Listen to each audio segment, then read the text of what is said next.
Hey everybody, this is Andrew Wolf here, and in this video I'm going to be talking about the pathophysiology of coronary artery disease, including stable angina and the acute coronary syndromes, including unstable angina, and then the myocardial infarctions. And I'm not going to get into a whole lot of differentiation between the non-ST elevation MI and the ST elevation MI. I'm just going to sort of talk about myocardial infarctions in general. Now, before I begin talking about the pathophysiology, I wanted to talk a little bit, just sort of a brief review of the physiology of coronary circulation, and then also a brief review of just the anatomy of the coronary arteries. So, here I have a picture of, sort of a rough outline of the heart with a picture of the coronary arterial circulation. Now, if you look over here on the left side of the page, I have a blown up picture of the aortic root, and off of the aortic root we have our right coronary artery and our left main or left coronary artery. So all of the circulation from the heart comes from the aortic root, from either the right coronary artery or the left coronary artery, otherwise known as the left main coronary artery. Okay, now what's interesting, and I know this is a review for most of you, but what's very interesting about the heart, every other part of the body is perfused during systole. So the arteries are perfused during systole. However, because the cardiac tissues are compressed so strongly during systole, the arteries would actually be completely compressed and blood flow would not be possible through the arteries because the pressure, the intramural pressure, is so high during systole because of the contraction of the muscle. So the heart has adapted to have circulation during diastole, when the heart muscle is relaxed. Well, how's it done that? It's done that because in the aortic root, so the aortic root is where the aorta attaches to the heart.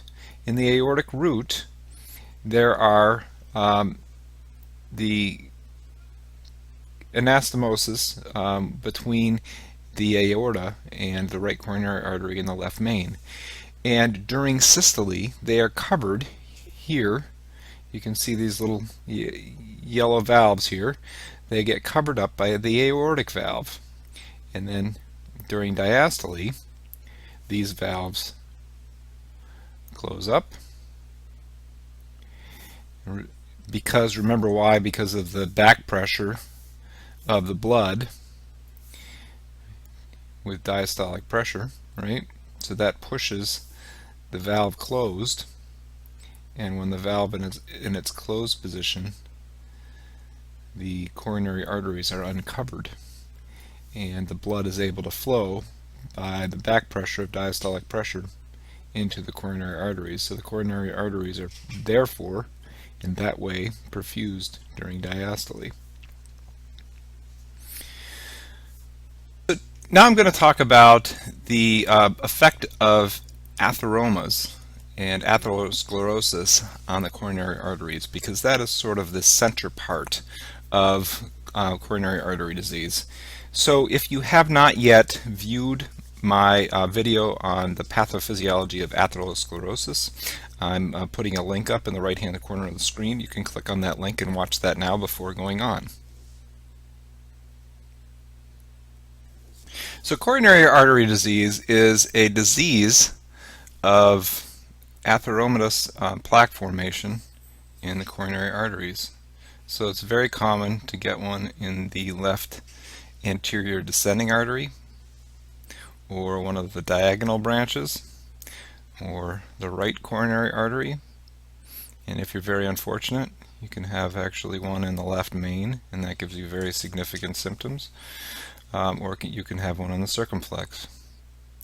Now, typically people with coronary artery disease have disease in multiple vessels. That's why it's very rare for people when they one of the ways of correcting a coronary artery disease is to actually bypass the artery, and and you know, it's very unusual to see a coronary artery bypass graft times 1. Typically you'll see a cabbage times 3, or you know, up to 5. And just to give you a brief, since I'm discussing cabbages, I'll just give you a brief review of what a cabbage is. So the cabbage is usually they will take a branch of the internal mammary artery, and they will actually connect it to a distal part of a coronary artery to bypass a significant atheroma in the left anterior descending or the left main. And then they can only use that once, so they can't use that for more than one vessel. So if they have to do a bypass for multiple vessels, then they have to harvest a little piece of vein or two from one of the lower extremities. So they're going to take the popliteal vein, and then they're going to take the vein and connect it to the aorta and bypass using a little piece of vein. Okay, so this here would be a picture of a coronary artery bypass times 3, or a cabbage times 3. And what they're doing is bypassing the areas of partial occlusion or occlusion in the vessels by using alternate vessels and connecting it to below that area of occlusion. Okay, so there's two classifications of coronary artery disease. There is stable angina, and then there are the acute coronary syndromes. Acute coronary syndromes. Now, stable angina is stable angina. Acute coronary syndromes will be further classified to an acute MI, a non-ST elevation MI, and unstable angina. Okay, so stable angina is defined by stable symptoms and very predictable. If you increase cardiac workload with increased activity, then you will have a predictable response with chest pain. So, you know, if someone's complaining that every time they walk up 2 flights of steps they're having chest pain, this may continue for quite some time and just will slowly increase in frequency. So maybe a year later they'll be, get the same pain when they walk up 1 flight of step. And you can reproduce this with an exercise stress test. And when you do an exercise stress test, you will induce the symptoms of chest pain, and you will also see evidence of ischemia. And the evidence of ischemia will look like, ST elevation. And I'll get into what the EKG changes are caused by in a few minutes when I start talking about a MI. But this is reproducible. You take and you reduce cardiac workload by resting the patient, and the EKG will return to normal and the chest pain will disappear. Stable angina is caused by a fibrous plaque. So remember when we talked about atherosclerosis, we talked about how the fibrous plaques were stable. And they can grow slowly over time and slowly occlude the vessel, but they are not life-threatening. They don't grow any faster than the body can grow collateral vessels in general. Then we have the acute coronary syndromes. Now, the acute coronary syndromes occur when there is a rupture in this plaque. And remember, when there's a rupture in this plaque, we have all sorts of proteins in our blood, procoagulant proteins, platelet particles, and inflammatory mediators, cytokines, all sorts of other things, and they're going to be interacting with this inflamed brew that was hiding underneath that protective fibrous plaque. And what you're going to end up with is platelet aggregation and rapid clot formation. And this is going to be sort of loosely clinging to the top of the plaque and very easily rupturing and breaking off and floating downstream where the vessels get narrower and narrower.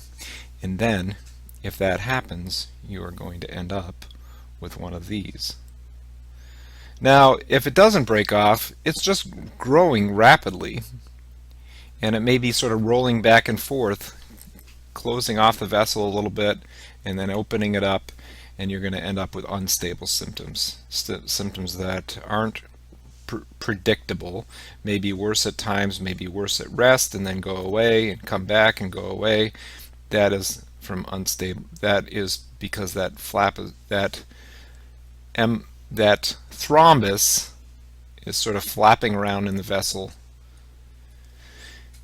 and causing partial occlusions intermittently.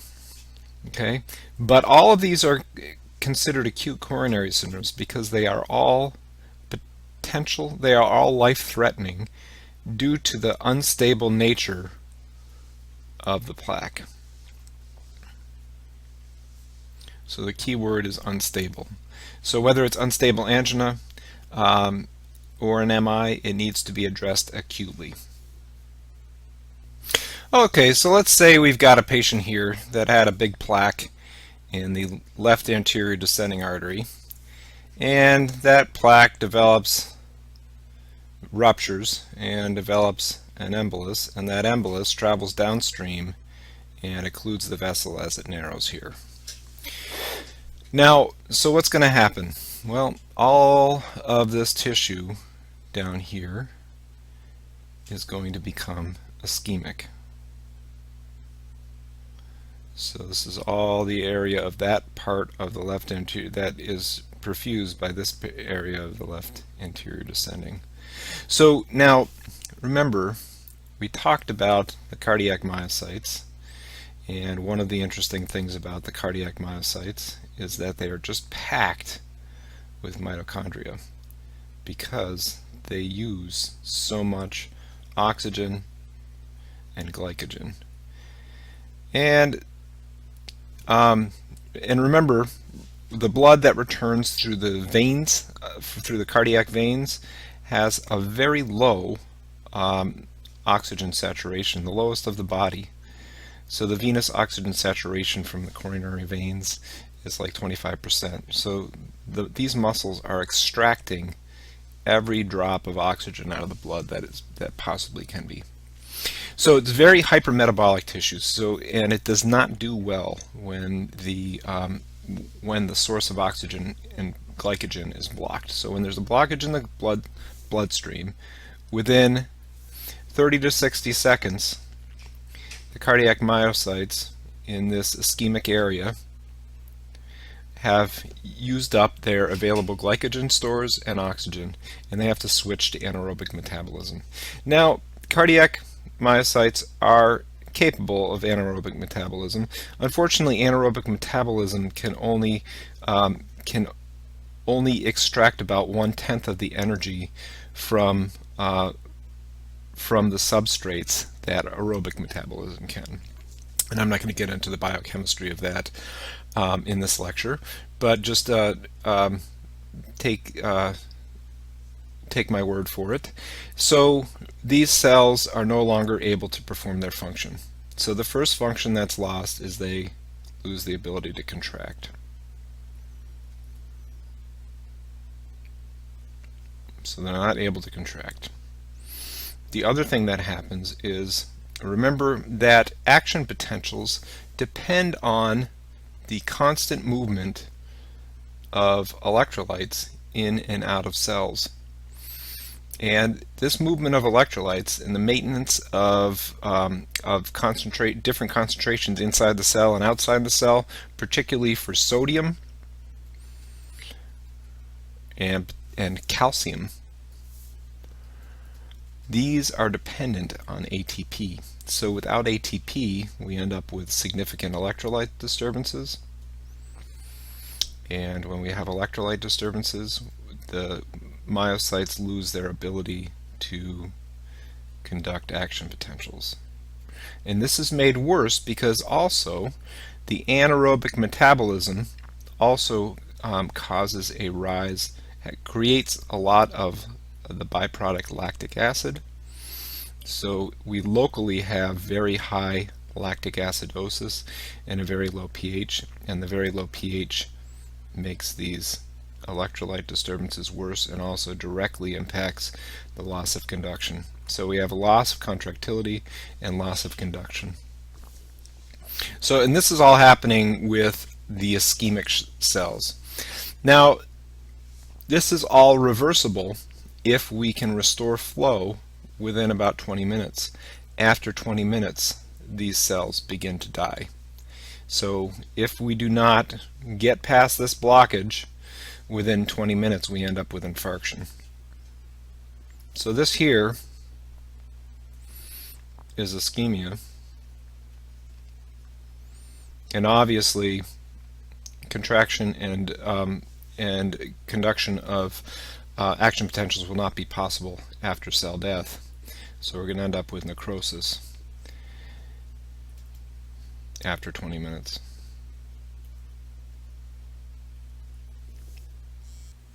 Okay, so basically after an MI, what happens is we have ischemic tissue that can still recover if blood flow is returned within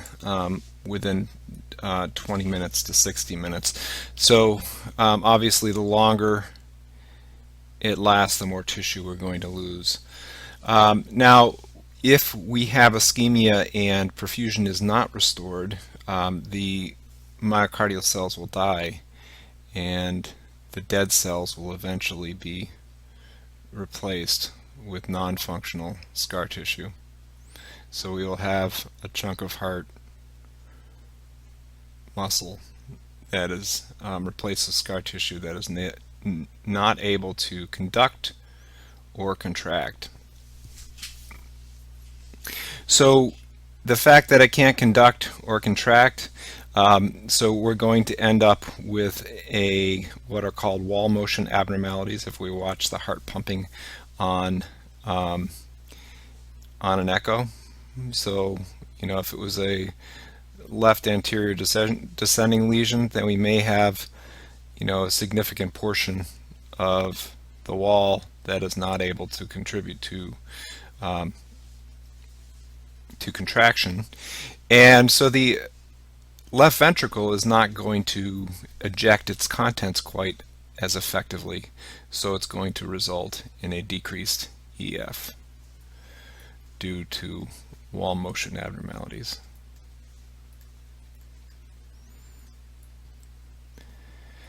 And this can lead to heart failure, and we're going to talk about that in the next slide. And then the other change that can happen is we've got our conductile tissue here. Let me make that yellow, be consistent. And you know, we've got our pathways across the atria, and then we have the AV node, and we've got the bundle of His and the Purkinje fibers, the right bundle branch, and then the left bundle branch.